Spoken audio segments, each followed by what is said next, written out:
The following audio recording has been designed for learning purposes only. Do not share, distribute, or provide any type of copies, or this audio lesson will not be made available to you. Good luck with today's lesson. President's affection, the way he's gone after me, this new Republican Party, after me, after my son, after my family. I don't need to be told I'm a friend of Mitch McConnell's. Mitch McConnell has been the biggest pain in my neck in a long, long time. And that's what we are saying, Pete, is maybe it's a time for the working class of this country to have a little bit of power in Washington rather than your billionaire campaign contributors. All right, look, first of all, I know. And if there are a few people who make ugly remarks, who attack trade union leaders, I disown those people. They are not part of our movement. but leadership is about what you draw out of people. It's about how you inspire people to act. I have an idea. Sanders was there just speaking. Issues were raised about some of Sanders' supporters being really aggressive or even like threatening, harassing with people that seem to disagree with Sanders or criticize him in some way. Well, have you seen the way he speaks? Yeah, I was just watching it. No, I know, I'm saying, but yeah. just him speaking, you'd like, already feel attacked. That's okay. That's an important point, right? I mean, we're not even getting to his policies yet, right? Like, if I watch this and I knew nothing about any of these folks, I don't think I'd like Bloomberg very much because he just seems kind of like smarmy and sort of like, really sketchy. Sanders, I don't think I'd like because why are you yelling at me, right? So folks are going to be, what I would hope is that everyone would look into these things a little more. I see Buttigieg and I'm like, you're going to try to take my house. You're the guy that shows up in a suit and tries to take my house. And that's not fair. You know what I'm saying? Or Klobuchar, I see them as the college professor I had that bored the hell out of me. Like, you know what I mean? Like, we can all bring our own reactions to these things. Yeah. And how we get over those, right? Sanders deserves attention. He is this, the Democratic Party right now is in this struggle for what it's about and what its principles are and what are its values. Sanders represents taking that and moving it.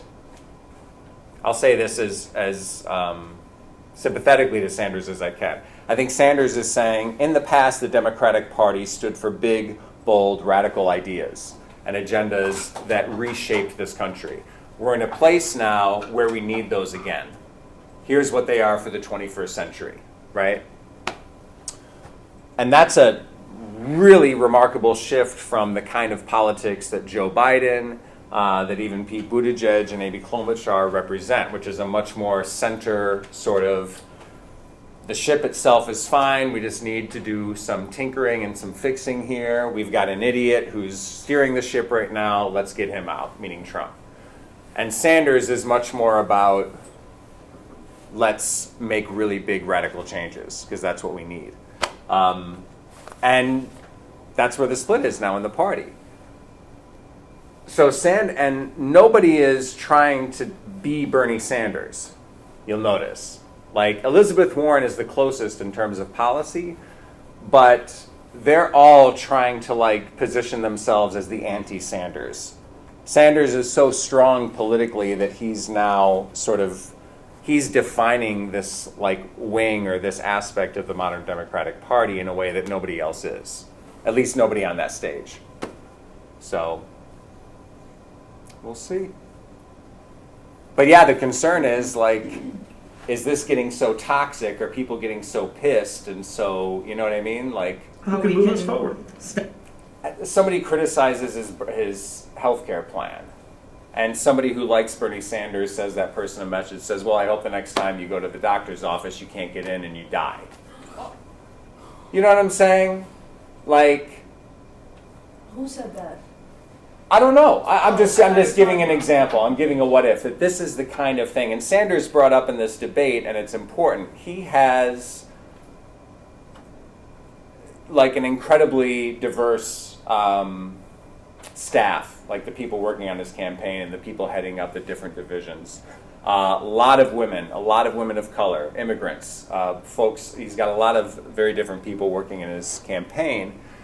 And a lot of the women of color in his campaign, the death threats, the harassment that they get is out of control, right? Like there is a whole and there are people sending these messages to Trump. There are Trump supporters sending these messages out. Do you know what I mean? Like everybody's getting it. Everybody's getting it. There's this like core like group. Doesn't matter what your ideology is or who you support, but you're willing to send like really hateful, awful shit to people, you know? And that's I hate that. Because I don't know if you've guessed, like I am actually very passionate about these issues. But like when your passion now extends to, I'm going to wish ill on somebody or death on somebody, like my God, you know, it's awful. And Sanders, the way this has all been framed, I don't know if this is true or not. Nobody's measured it. I don't know what the data is. It's all like circumstantial kind of stuff. But his supporters seem to be pretty pissed, you know, or at least a small, you know. And he's saying here, like, anybody who does that, I disown them. You don't do that. Because the Culinary Workers Union in Las Vegas, a very powerful labor union, they don't like Medicare for All. Because they've bargained a really, really good health care deal for their members. And they look at Medicare for All and they're like, we don't want to give up what we have. We like it. So they're actually not endorsing anyone. And so Sanders is like stuck because he's got a lot of union support. He talks about the working class, but here's this large union that's like, Medicare for All might not be what we want. Stop sexism on the internet. We could nominate a woman for candidate for President of the United States. Mayor Buttigieg really has a slogan that was thought up by his consultants to paper over a thin version of a plan that would leave millions of people unable to afford their health care. It's not a plan, it's a PowerPoint. And Amy's plan is even less. It's like a Post-it note, insert plan here. Bernie, I'm more of a Microsoft Word guy. I must say I take personal offense since Post-it notes were invented in my state. But you're staking your candidacy on your Washington experience. You're on the committee that oversees border security. You're on the committee that does trade. You're literally in part of the committee that's overseeing these things. And we're not able to speak to literally the first thing about the politics of the country to ourselves. Are you trying to say that I'm dumb, or are you mocking me here, Pete? I'm saying that you shouldn't trivialize I made that an knowledge. error. People sometimes forget names. He's basically saying that I don't have the experience to be president of the United States. I have passed over 100 bills as a lead Democrat since being in the U.S. Senate. I am the one, not you, that has won statewide in congressional district after congressional district. but let's just be clear, missing a name all by itself does not indicate that you do not understand what's going on. And I just think this is unfair. I really don't like, I don't know her name, it starts with a K, Klobuchar. Klobuchar. I don't really, like when you look at these types of things and you see the debates and you're like trying to make a decision I'm going to after stay on this looking at their topic policies. on the Yeah. culinary, on this issue with the culinary Sorry union. about that. Obviously, there. Go ahead. And you just like, you're sitting there and you're watching all of them debate and it's just, I don't know, it's honestly. Debates are it's hard, a lot right? To like see, like someone that you are looking up to be the president, to turn around and be like, okay, but you didn't do this, and like you didn't do that. And you're like, okay, the way you're presenting it is kind of weird. The Klobuchar, she didn't say anything about her policy. She didn't say anything about what she wants to do. She just sat there, waited for someone to attack her, and be like, well, don't attack me. I'm doing this and I'm doing that. But it's like, no, you're not doing anything, and you're waiting for someone to address you in this debate. Debates are, you can imagine what it was like when there were 12 people up there. That's crazy. That's crazy. Debates are notoriously unsatisfying, at least the way that they're structured here. I think sometimes networks, and they were doing this more toward the beginning. I hope they start doing it again as people maybe start paying a little more attention, where they would do town halls. So they might have a week where they say, okay, we have 6 candidates, Monday, Tuesday, Wednesday, Thursday, Friday, Saturday, for an hour or an hour and a half. We're going to have a journalist, we're going to have questions from the audience, and we're just here with Bernie Sanders, or we're just here with Mike Bloomberg. And you do questions, right? And the journalist might push back a little bit, right, to provide some of that, some challenge or some context. But you often learn a lot more from that, because now you get to hear directly from the candidate, and they get to talk for more than 30 seconds, right? And we're also doing this in a media environment where if you don't have at least 2 or 3 really good, like, prepared kind of one-liners that can be turned into a quick 8-minute video to share on Facebook or Instagram or whatever, like, you failed, right? It's no longer about the policy. It's about how did you look on TV and how did you sound. And that's tough, right? That's tough. Because you know what? I look at Bloomberg, like I said earlier, I'm like, oh, he's kind of smarmy and he's kind of this. I'm sure if I sat down with Mike Bloomberg in a freaking room and I got a half hour with the guy, I'd find probably a lot to like about him, or I'd find him engaging. Like, how the hell do you do what he's done and you're not engaging? The guy got elected mayor of New York. I mean, he's got to have something going. You know what I mean? That goes for every single person. Exactly, and that's why this is a really unsatisfying medium. It's unsatisfying in a lot of ways. Like, as you're expressing, you want to hear more. And I hope that you will then follow up with that and actually look, because you can get a lot more information on all these folks, right?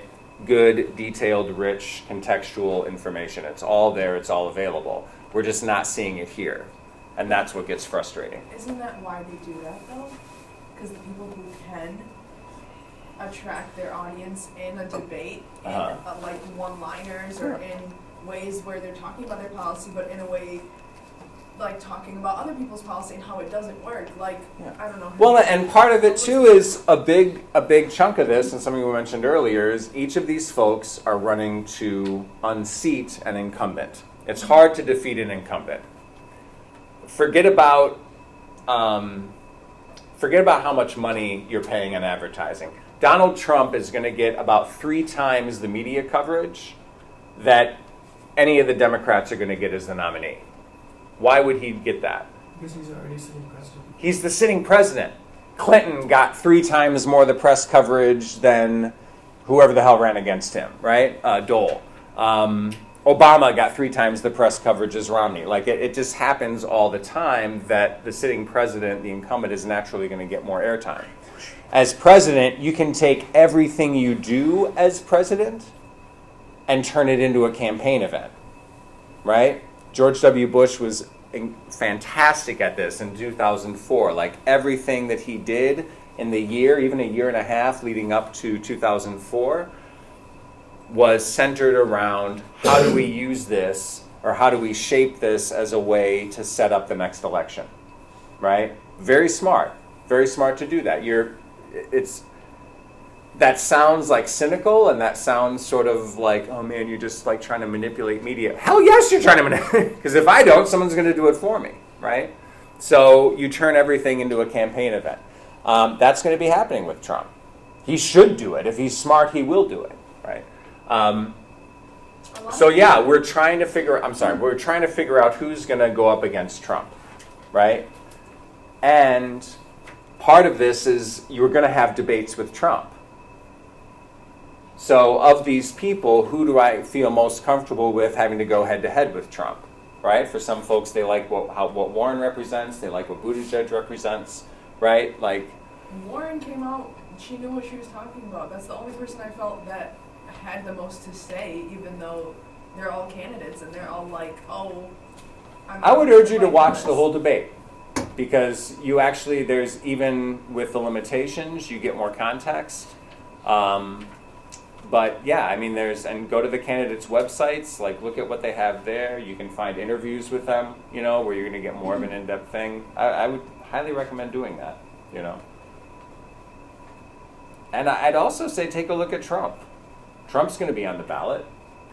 Like, what is he? I know it's like not a very, I don't know. Anyway, but I think Trump has a record, right? And it's a very clear record. It's a very distinct record. Like, look at it. Look at what he's done. Some of it you might like, some of it you might not. Like, the more you understand about this stuff, the better, I think. There's a picture going around with Trump where the wind's blowing his hair back. I hate that picture. I just hate it. I'm looking at it and I'm like, I don't care how much of a buffoon the guy what he looks like, right? I don't care about that. What I care about is what he's doing, and do we like what he's doing or do we not like what he's doing? Leave the guy's physical It's the way he thing out of represented it. himself, though. I feel like everyone took him as a joke when he was first, elected. It And I is. feel like that's how everyone perceives him from that point on, especially with the way he reacts or responds on Twitter and what goes on. Like, he is reaching a wide, audience. Yeah. Even the younger generation. Like, he is reaching all those people, and if they're really active on Twitter to the point where they're taking a picture of you and, exposing it to more people just because you are a buffoon. Because that's how they perceive you. That's how it's gonna be for him. And I feel like they don't even know. I feel like a lot of people don't even know. I didn't even know the people running for the Democratic side. Yeah. I didn't know. I still don't know their names. But after hearing them and listening to them, yeah, I like them a lot more than Trump because all I've ever known is that he's a joke, and that's my personal. Okay. You can have the personal. I don't think Trump's a joke. I don't think Trump's a joke at all. I think he's very serious. So, but I know what you're saying when you say he's a joke. And I think, regardless of who's in office, I like to see us take whoever the president is and poke him a bit, right? They need to be made fun of. They need to have some of the air let out of them. Like, when you have the position of basically the most powerful person in the world, that requires an ego. And that ego is not necessarily a bad thing because you need it. There's confidence in there. There's faith in yourself. But there's also a tendency to think you're bigger than or better than, right? And so when Obama got teased and ridiculed even a little bit, I was like, good, whoever it is, I like seeing them get poked. I just like seeing powerful people get just, as long as it's in good taste, you know what I'm saying? I don't,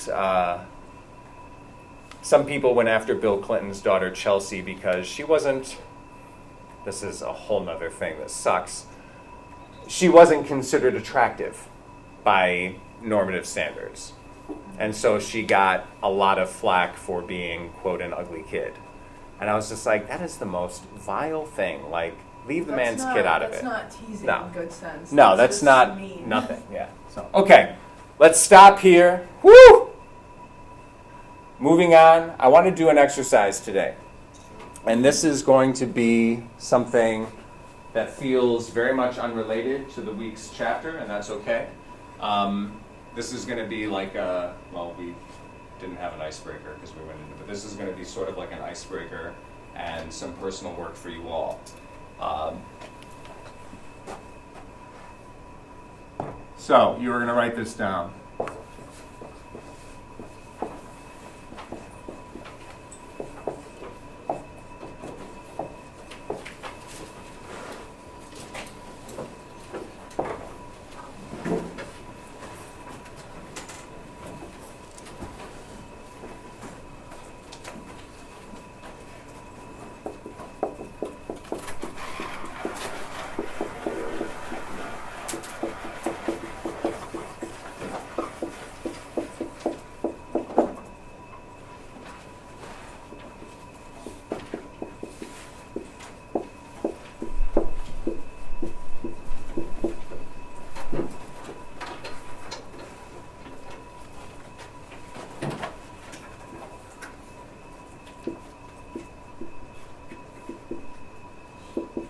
Two Fs in professional?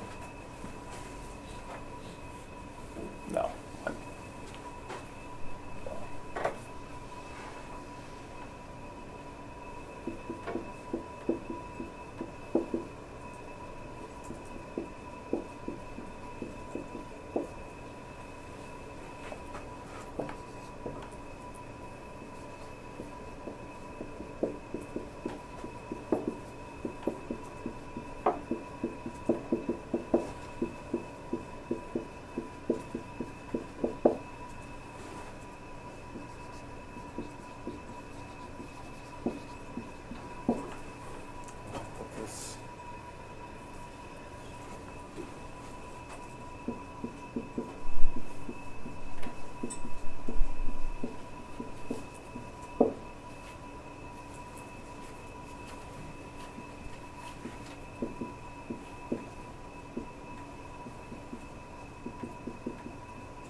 Sorry about that glare. Can you all still see this okay?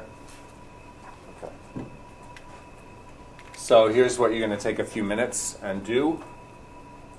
Everyone's going to do this. Your age in 10 years. So for me, holy shit, that's 59. No. God, it's 59. No, it's going to be 60. In October, I'm going to be 50. Ow! October what? Half a century, man. October 1st. It's my dad's birthday. Same day as they began rural postal service in the United States. Wow. Yeah. So, got something for everybody. That's true. All right, so your age in 10 years. What does your life look like in terms of work? So when you're looking ahead to yourself in 10 years, what are you seeing? And by what I'm looking for here is something positive. Right? What is your vision for yourself in 10 years? That's scary. No. No. Like, that's good. It keeps this is my going to ass on be. check. I'm like, oh my god, I have to. How about what is 10 years for you? 30. 30? Okay. Yeah, baby. 30-year-old Shems is going to be this, and it's going to be incredible. That's what I want you to think. Like, this is like I am envisioning my best life. What do I want to be doing in 10 years? Okay? So, what does your life look like in terms of work? Professional can be like actually what you're doing, and then personally related to work, like what does work mean for you personally? Right? How is it fulfilling you? You know what I'm saying? So think about what your life looks like in terms of work. Oh, I got a job as a teacher. Okay, but what does it mean to have a job as a teacher? Like, what is your work day like every day in terms of, think of the things that are important to you, your principles and your values, okay? And then the next one, what does your life look like in terms of personal goals? When you're 30, when I'm 60, what's happening with me emotionally? What's happening with relationships? Where am I at spiritually? Spiritually is a big thing. I'm not trying to like push anybody into some way of thinking. So whatever that means to you, or you can ignore it, focus on emotional and relationships. Okay. But where are you at?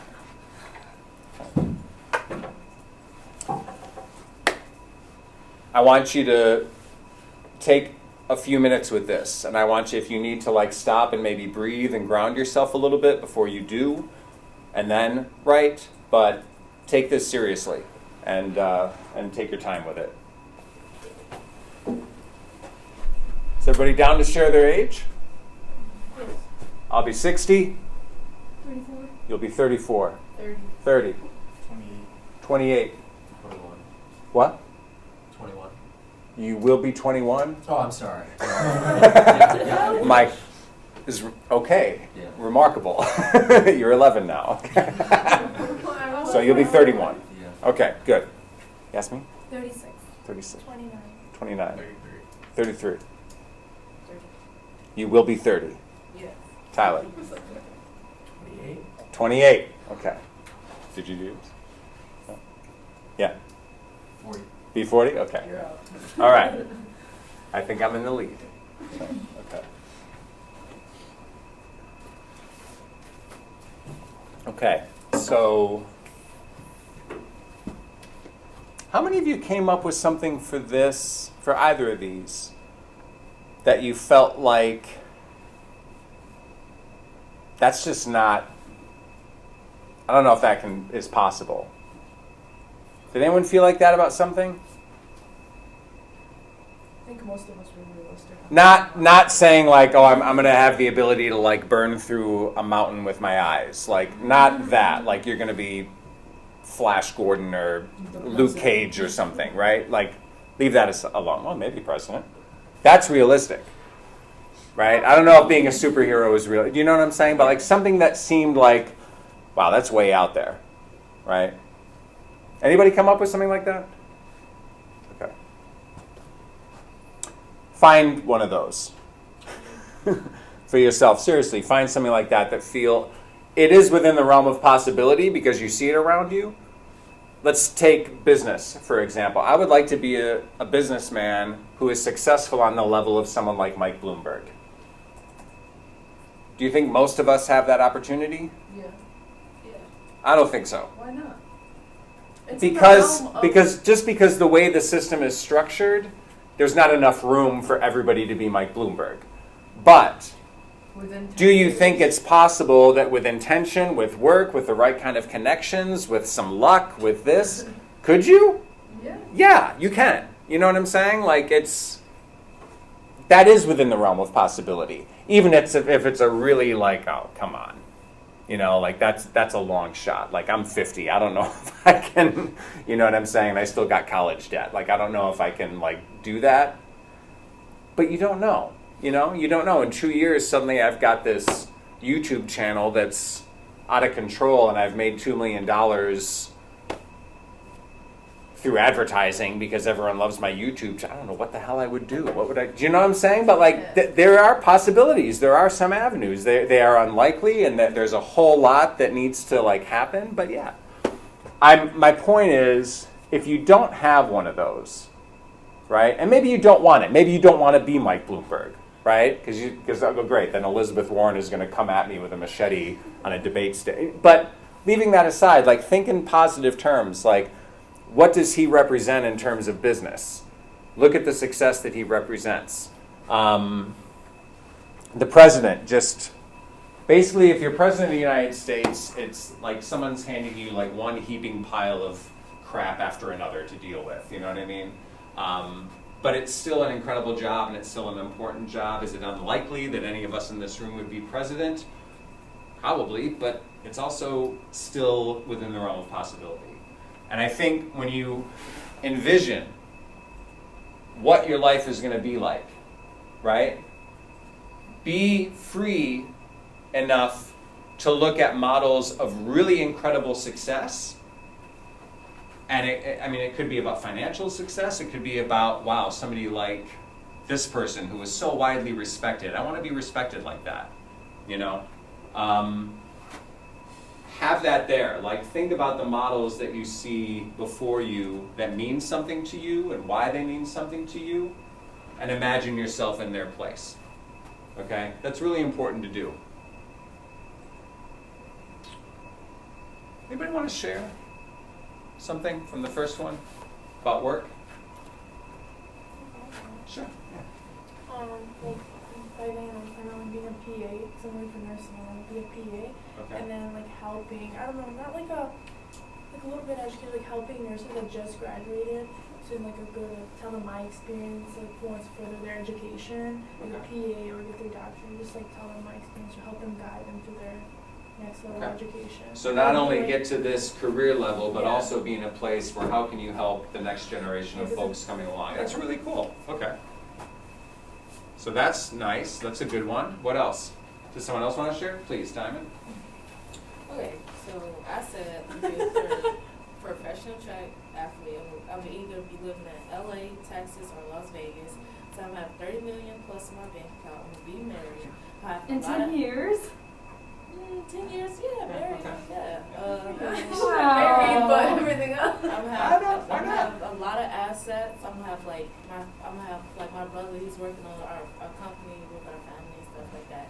I'm gonna have a lot of endorsements, partnerships, be on a Forbes list. I'm gonna live in a mansion. I'm going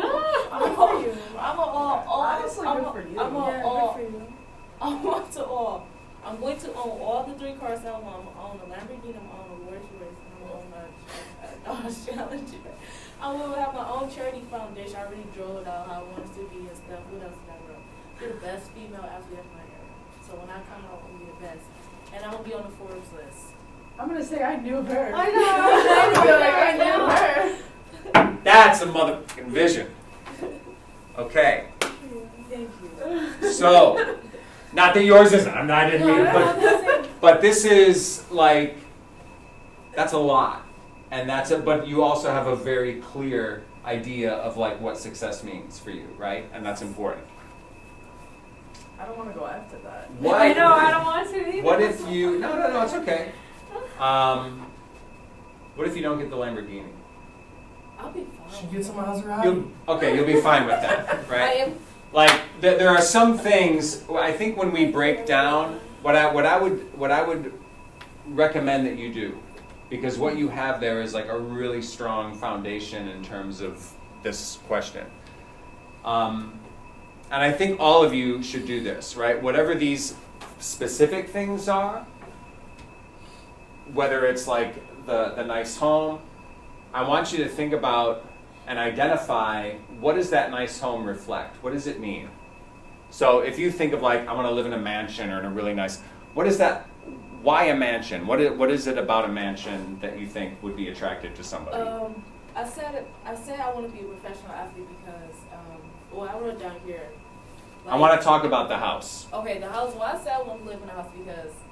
In a mansion, you said. A mansion. Why? I said I want to live in a mansion is like where I live at is nice, but it's like the area is like, it's like I'm not surrounded by so much violence, but I'm surrounded by it. So it's like I'm not surrounded by peace of mind. With the mansion, I'm surrounded by peace of mind. It's nice, like it's just a luxury. So it's peace of mind. Yeah. It's also a peaceful environment. Yeah. Not only is the neighborhood peaceful, but the home itself is like a source of peace, sanctuary. Right? Yes. A sanctuary. Yes. Okay. Now we're getting into something different, right? Yes. Like we're talking about ideas and principles, and that's like super, super important, because with a vision, you want to be very clear about, because what if it's not a mansion, but you walk into some home that's not technically a mansion, but you walk in and you're like,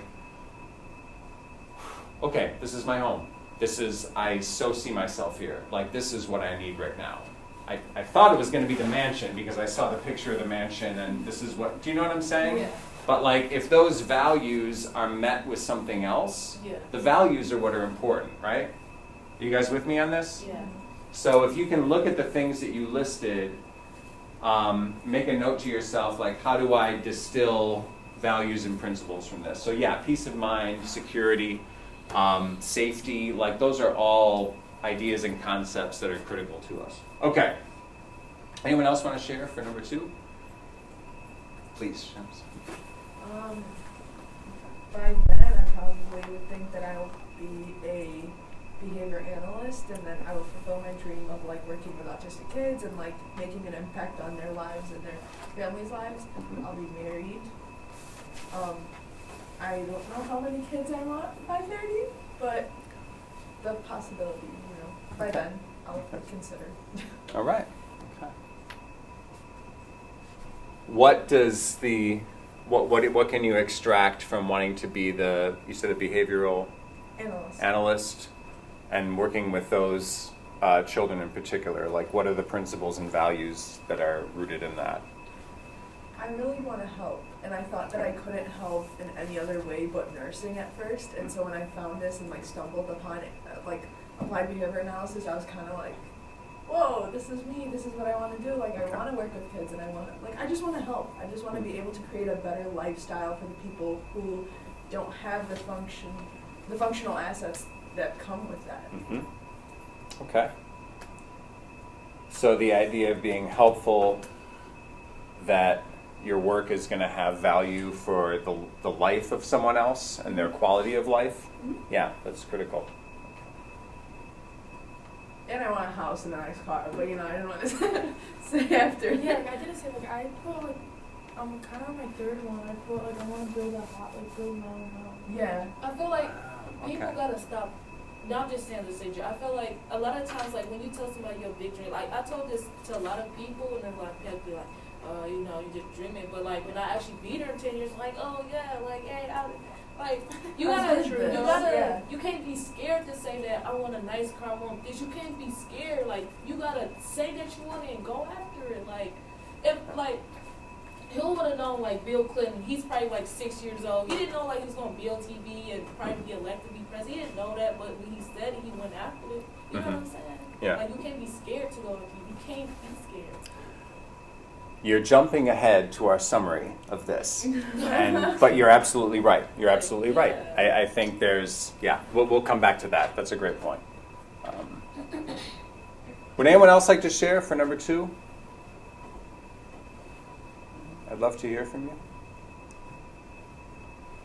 Jack, what is your relationship? You're gonna make me look like a selfish person. No. Follow Shem's Oh no, shit. her passion. Well, I mean, Diamond's got a lot of material stuff in where she's at, so I don't think that's Yeah, no, that's material. I Work agree. and work stuff is, it's hard not to take that away from.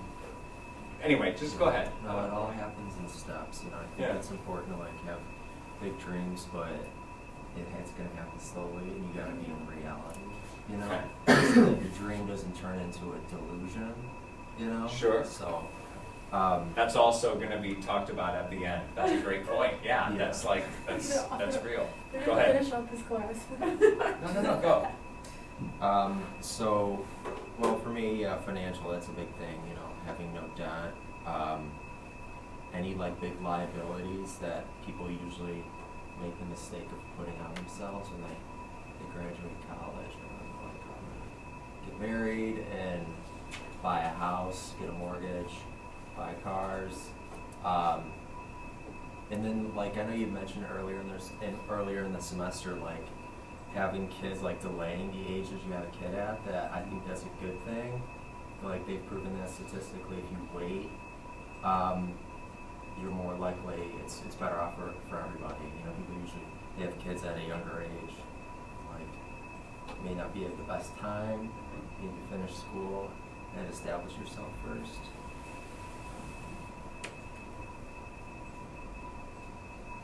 I said I will never be a 9-to-5er whose only concern is work-life balance. I hate that term, like it just makes you assume that, oh, anytime I'm at work, well, it's taking away from my life. But you want to be passionate, it's cliche, you know, to say, hey, you want to have passion about what you do, but I mean, you do. And I don't want to have to make that distinction of like work-life balance. So yeah, and yeah, no debt, that's a big thing. I said I want to learn my craft in the field I work in so that eventually I can go into business for myself, because I don't think you can ever make a whole lot of money working for somebody else, you know? Like autonomy, I like that video that we watched about like being able to do things in your own way that makes you feel like you have a purpose. Yeah, self-actualization, like realizing your full potential. So Nice. I like that. Feels good. Doesn't feel selfish to me at all. I didn't take not at all. anything from that as being selfish. You know how you said Yeah. we were gonna pull like another goal of saying like, oh, this is in the realm of reality, but also can be like I don't know. You were just talking about it, like being the president or something. Yeah. I thought about because he said something that like got to me where he was like, you can't make a whole lot of money working for someone else. So my other goal would be like to open up my own ABA clinic for like what I do. Sure. I want to open up my own clinic. I think that's where James Baldwin, I feel like I told you this quote already. James Baldwin, famous writer, said that one of the prices that you pay for being in any profession is an intimate knowledge of its ugly side, right? No matter what profession you're in, I would count my own profession too. Like, there's something about being in this job and being in any job and doing it and really understanding how it works, but that you also learn about the negative aspects of it, right? Some jobs there are less negative aspects than others, but sometimes there's like, this is a part of it that's rough. And I think that kind of individual drive and desire for autonomy that Jack spoke of and what you're speaking of too, is that combination of, okay, I understand what the ugly side is of education. What could I imagine doing differently if I had a school? If I was the superintendent of schools, if I was in charge of Macomb Community College, what would be different about this place? Do you know what I mean?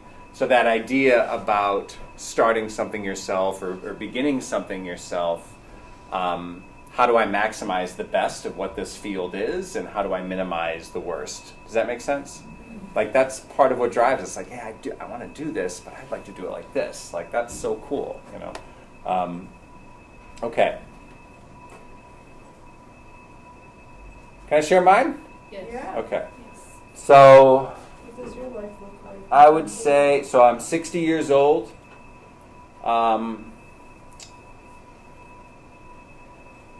I have enough money so that I'm not worried about the money and I can focus on the work. I took that directly from that video that Jack referenced. I really like that line, the idea of having enough money so that when it comes to the work that you're doing, you don't worry about the money and you can actually like focus on the work.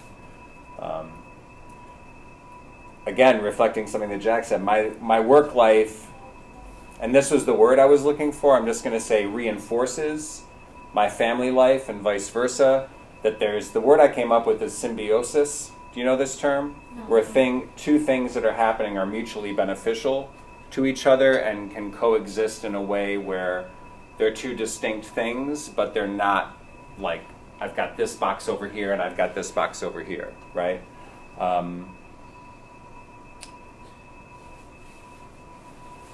My work is meaningful. My work brings me joy.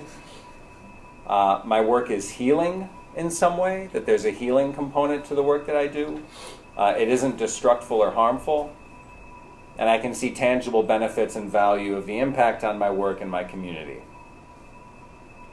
Those are all really general, vague. Like I don't have like a specific number, like here's how much I want to make, or, you know.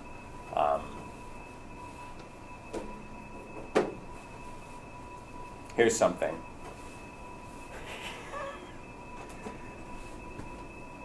For a vision. I'm in Puerto Rico.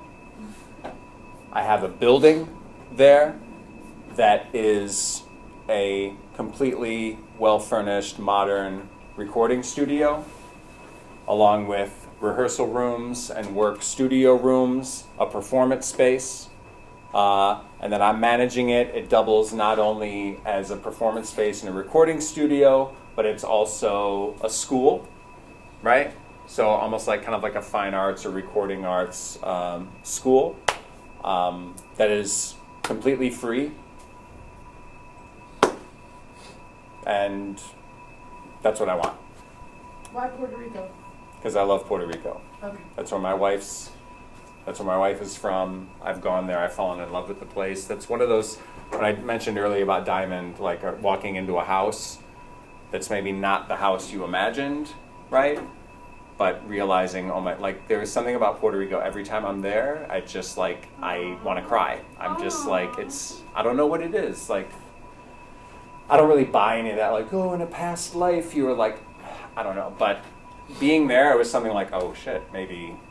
Would you ever move there to live? In a second. Why would you not? In a second. So why not? Why are you not? I mean, like Because we're here, we're not, we don't have a place there yet. We have, Puerto Rico is a hard place to make money. Woo! We know so many friends and people who live there.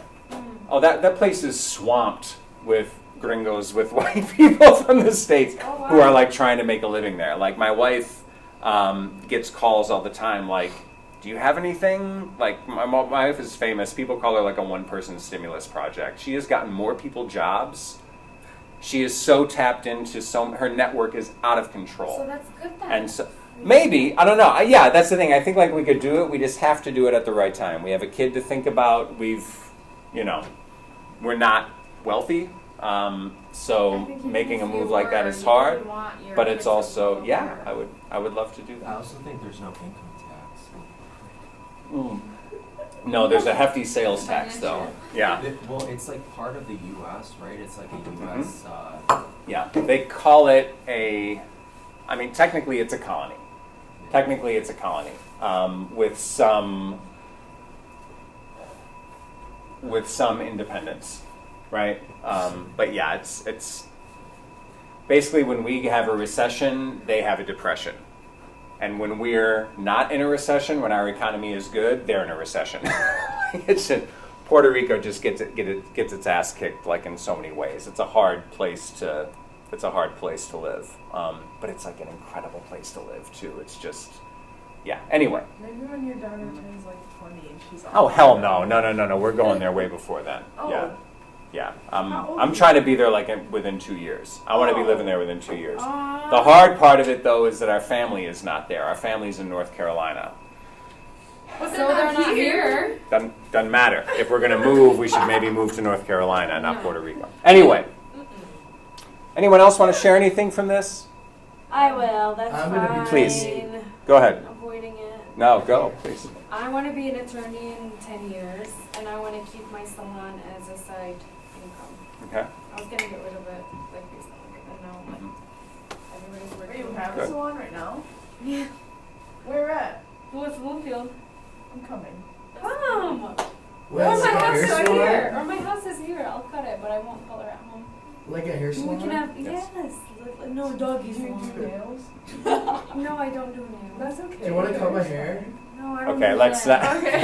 not. Okay. Anyway, so you want to be an attorney in 10 years, hold on to the hair salon as a Yeah. business? Smart? Okay, what else? And then I can start having babies. Not now. Okay, Peace, please. all right. Everybody's on my ass. Just again, I'll put out there, and again, not to just basically sit next to Jack and like partner everything he said, but like My brain. I really can't. Yeah, I like to, what Jack, but I really can't stress enough. Like I'm going to stress two things: do what you need to do for you. That is on you, right? Second, it really does pay to wait. Like it's, and you cannot imagine. Unless you have a lot of extended family around you that can give you a lot of support and raising a child, you have no idea how hard it is to raise a child. You got no clue. I know. That's It's why just, I don't I want didn't to have them any clue, now. you know. Anyway, good, okay. How about this? What does your life look like in terms of personal goals? What did you all come up with for this? I want to move. I want to travel, and then I want to settle in Australia. Like that's where I want to go. Okay. I want to go to Australia too. My sister's already What's there. let's extract like principle and value from that. What is it about travel? What is it? What? How do you describe those things about yourself? I feel like the reason I want to travel is because I've only known one place all my life. Like, yeah, I was in Iraq before, but I was so young and never got to experience any of it. And then I was forced You don't out. want to. And I, like in a way, I was forced out. I didn't have a decision to be like, oh no, I want to stay. I want to be with my friends. I want to be with the family I have here. I want to stay at the same school. I want to like continue my life here. No, I was forced out. And then so coming here, this is all I've really known. And coming from like a strict family, they're not about to be like, yeah, when you turn 21, you can go and travel and do all that stuff. No. It's like, no, it's not gonna happen. So Maybe. unless I'm like well off and like have my life figured out and can get them off my back, then I'm like, yeah, like this is what I want to do. I want to travel. I want to have the ability to make the decision to go somewhere that doesn't have to be 20 miles. Freedom of movement. Right. Yeah. And so that's why I want to travel, and I want to settle in Australia because, again, when I was 5, I was stripped away from my 2 sisters, and they live in Australia, so I never really got to know them. And since now they have families, and like I still don't know my nieces and nephews, I have 9 of them. I don't even know their names. Like we don't communicate. Yeah. So I want to like be able to find them and be like, hey, I'm moving here. Oh, wow. And Okay. like I want to Or like. visit for a That's month. really beautiful. Let's Do you stay think there. my mom's gonna let me visit for a month? It's your sisters. You No, can't be it's in. not gonna Can you happen. be in contact with them in any way? Like I can. before then? I can, but it's not really like, I don't want to say ideal, but it's not really like almost realistic just because of the time change. I don't want to make excuses, but at the same time, like my sisters still go to school. Like my sisters, after they got married when they were like 19 and 17, now they're deciding to go to school. My sister is like a professor in, I don't even know. So you know something about Oh no, I know. Like my mom because my mom went to visit for 3 months, but I was too young to go, and my dad went. You should have went. last year. Well, no, she couldn't go. It's okay. I should have. No, but that's not. You know, I want to. I think as we do this, like to try to like stay away from the judgment of you should have gone, and instead, no, it's okay because I do that with myself. Like should have done this, shouldn't have done this. But like, how do we now like start visioning, like what's the next step? Right, and we're going to come to that in a minute, but that's good. Does anyone else want to share? Patel, we haven't heard from you. Would you be down to share one of these? Yeah, travel, have a good state of mind, spiritually, don't get too much stress. What else did I say?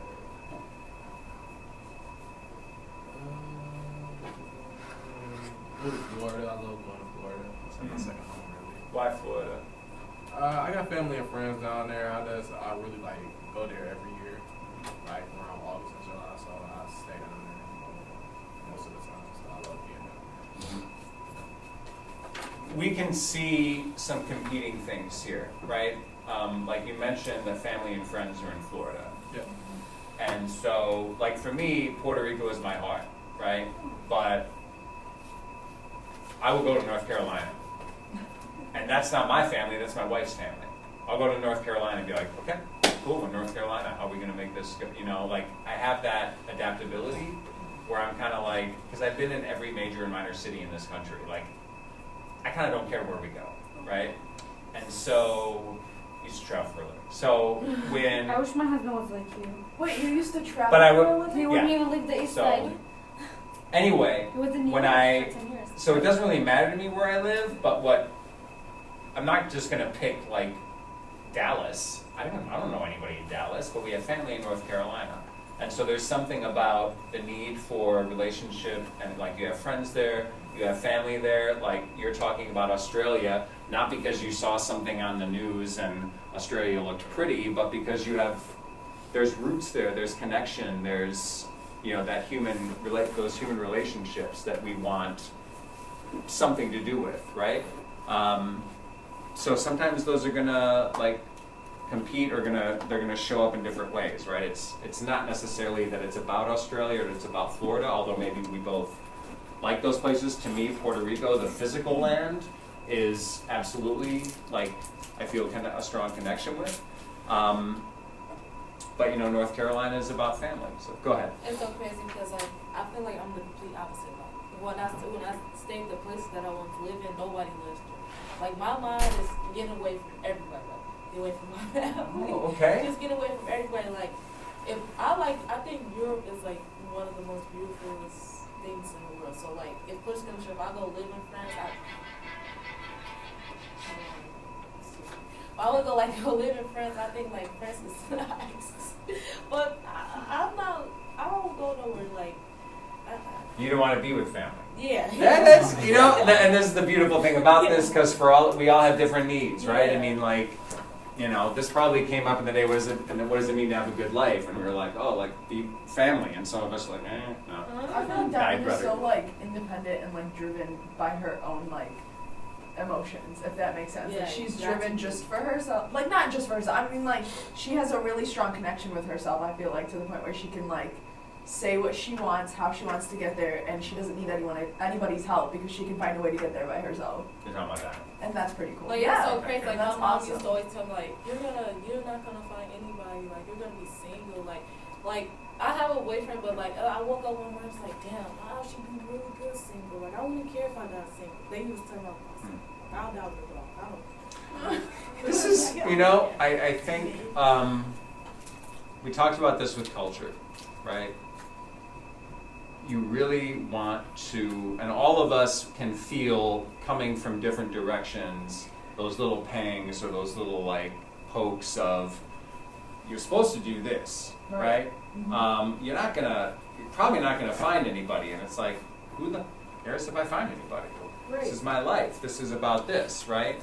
You know, Jack, you were feeling like, I don't know, I'm going to come off as selfish because there are the potential interpretations of where you're at that might be construed as selfish. And it's like what we want to do, I think we should examine those, right? So I'm not saying that this is the case, or for maybe me, like I'm down to go to Puerto Rico with my wife and my kid and be 1,000 miles away from her closest family. My child loves grandma.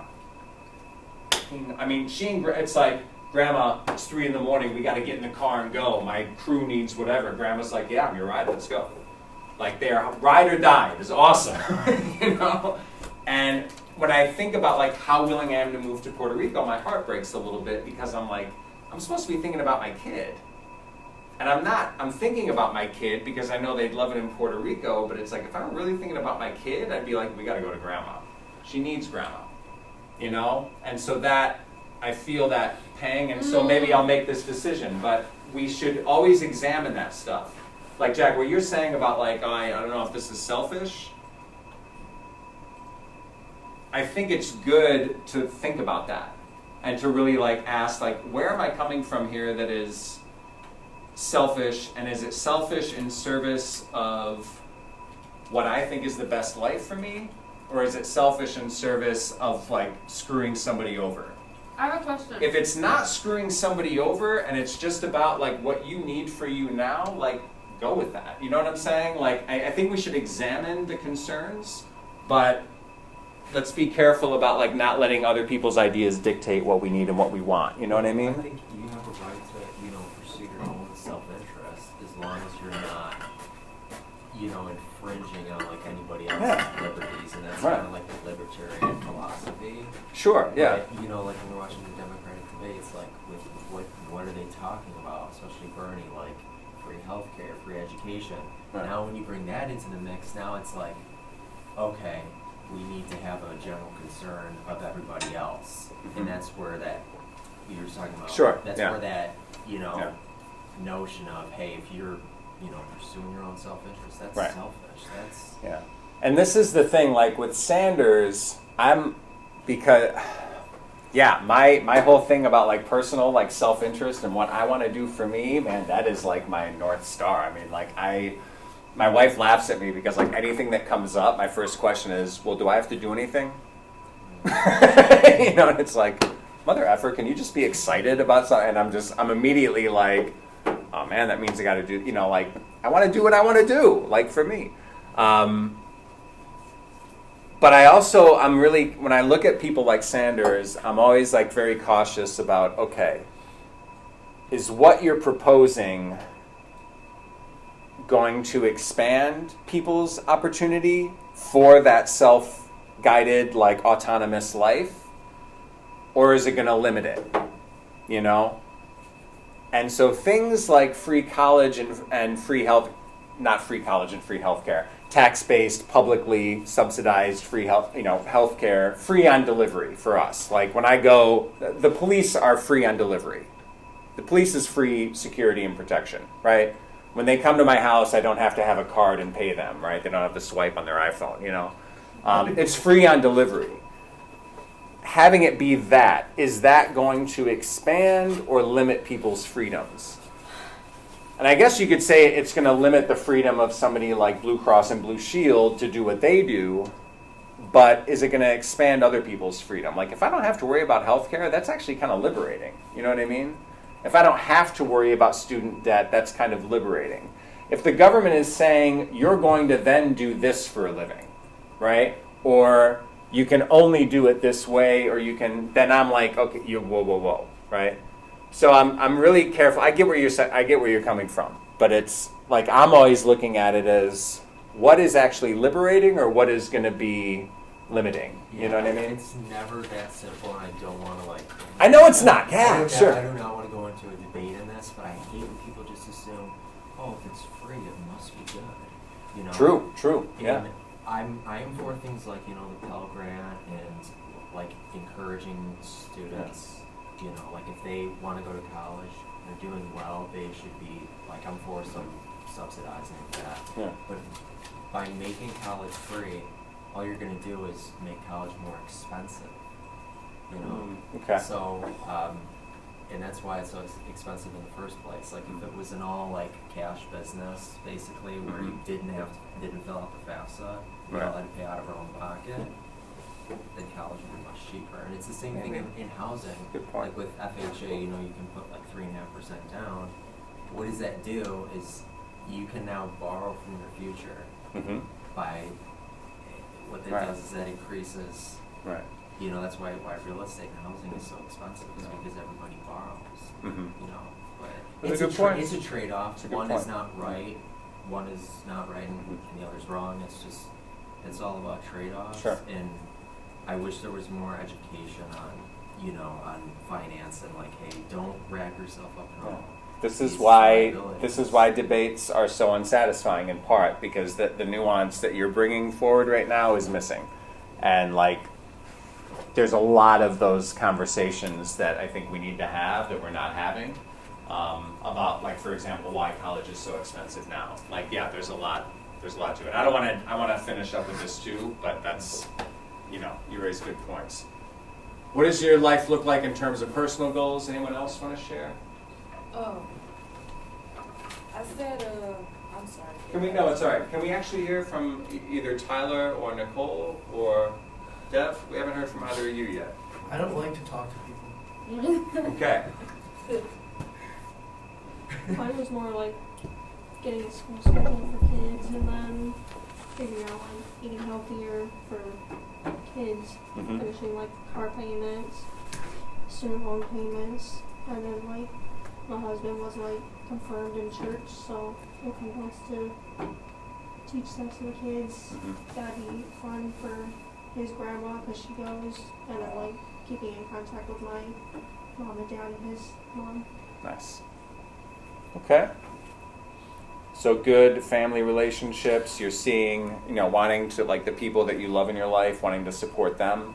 I had something very similar around that in terms of, like, what kind of partner do I want to be for my wife. So, yeah, I like that you even said that. Did you want to share anything? For number 3, what does your life look like in terms of personal goals? No? You don't have to. It's cool. I'll do 2. You want to jump back to 2? Go ahead.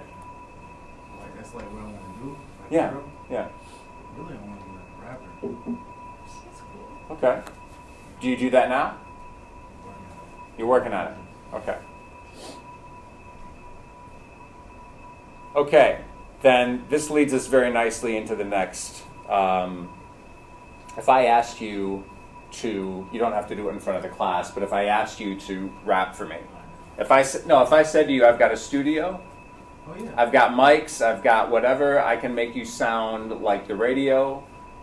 Let me hear a track. Could you spit something, as the kids say? You could. Okay. As Yes. the kids say. Right? I mean, that's what I'm at. Okay, good. So, all right. This is why we're doing this. What is the why of this? We're all here in school trying to further our lives, furthering our education, looking probably specifically at professional and personal goals, but I want us to think about like where we're at in a broader sense. Okay, so setting goals is one thing, right? These are all goals that we've talked about. So some of them are more theoretical, some of them are more specific and material. So setting goals is one thing. If we're going to be intentional about what these goals are, one, identify them clearly, right? If you say you want to be wealthy, what does wealth mean to you? Like, be specific about what wealth means to you. Second, identify yourself with them, right? And it's hard to say I'm a behavioral analyst when you don't have the certification yet for it, right? Or I'm a professional athlete when I'm not yet a professional athlete. But how you identify yourself with those goals.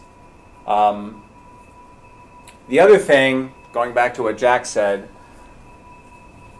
identify what has to happen for those goals to become real, right? Now, if what has to have happen is you winning the lotto, scratch that one off, or find another way, find another path, right? Something that is the result of you finding and creating opportunities for yourself. You want to be a behavioral analyst.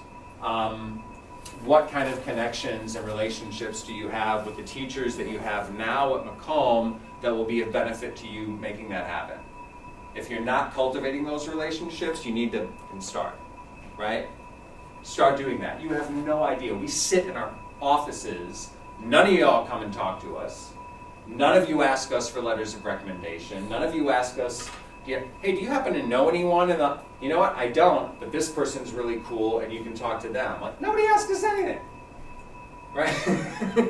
And like, if you're not cultivating those relationships, if you want to get into business and you're not cultivating relationships with instructors in the business department or in whatever it is that you're studying, you need to start doing that, right? When I went back to school, the first thing I did, I'm taking Michael Goldfield's class at Wayne State. I knew that he would assign this book that he read, so I read the book. And on the first day I said, hey, I've got some questions about your book. I'd love to chance to talk to you about it sometime. One thing's that are confusing, another thing is a little challenging. You know what I'm saying? So right away in this guy's mind is like, oh, this mother effer's serious, right? You know what I mean? Like, do those things and start taking those steps to make your goals real. Okay. Second, begin the process immediately. Right? That was an easy first one that I gave you about starting to cultivate relationships with teachers. If your goal involves something to do with having financial independence, for example, or making an investment or being able to open a business, start looking very closely at your credit. Start looking very closely at what you can do around debt. Start looking at what you can do around saving. You know what I mean? And also, who do you know with money?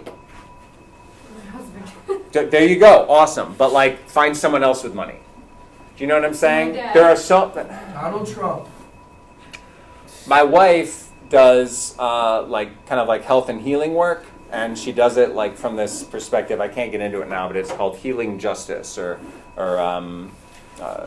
health and healing justice, basically. It's this idea around how do we provide health and healing resources to people in marginalized, disenfranchised communities. And this work is really, really hard, and that's what she does. Random rich woman is like, hey, I got 50 grand. I want to know who in Southeast Michigan is doing this work, and I want to give them grants so that they can take care of themselves. No strings attached. Here's $500. My wife got $5,000 from this person. Wow. Like, you ain't got to do you don't have to tell me what you're doing with this money. Here's $5,000. Where do you find people like that?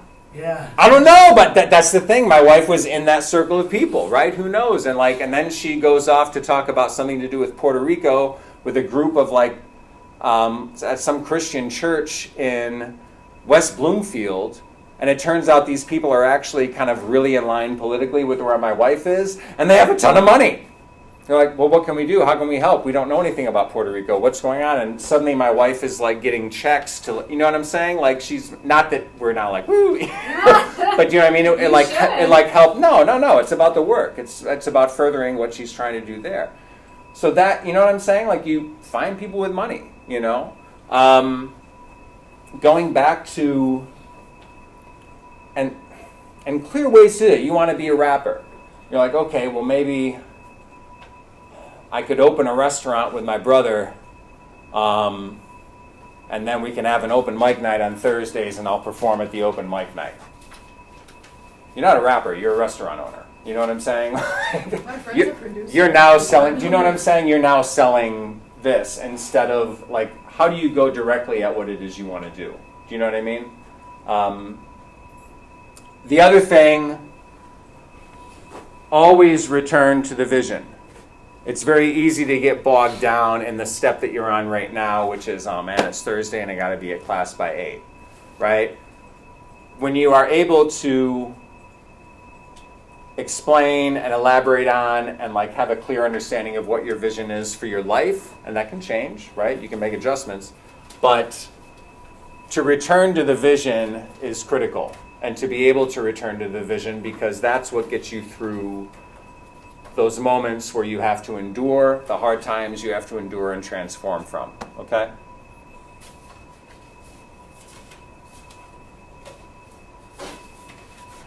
What does this have to do with politics? Yeah, I've been wondering. Okay. We're going to really get into that in week 16, but this is incredibly, this is like a very basic framework for also how you address political things. We'll talk about that another time. But it's also critical for you to do for your own life and for yourself.